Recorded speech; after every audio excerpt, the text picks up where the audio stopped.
Guys, like, comment, subscribe, share the video, especially if you love college football as much as I do. Alabama will take on Tennessee at home this week. This is a rematch from last year. This is a chance for Alabama to get some huge payback. And I think they get it. Look, Tennessee is 5-1. 5-1, right? Yeah, they've had a bye week. Alabama hasn't had a bye week yet. They're 6-1. Tennessee is a really good football team again this year. I do believe that Florida game should have gone a little differently, but that's besides the point.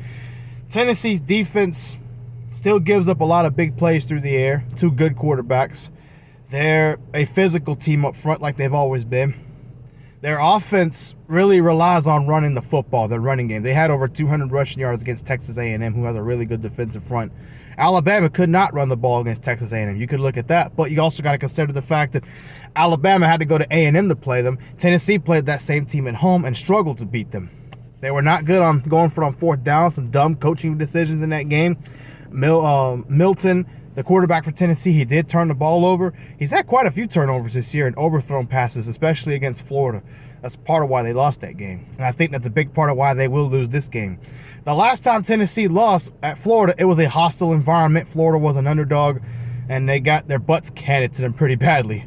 I think you'll see about the same, if not worse, with Alabama. Look, Tennessee is going to have to run the football if they want a chance at Alabama. Alabama's defense is too good for that. You ain't running the ball in Alabama. You're going to have to beat Bama by making plays like Quinn Ewers did and throwing the football around. Ain't happening. Bama's defense has grown since then. It's clearly a top 5 defense. Bama's offense, they don't need to run the ball to beat Tennessee. Jalen Milroe has played pretty darn good. Here's the thing. I think Bama's offense will continue to grow like it has.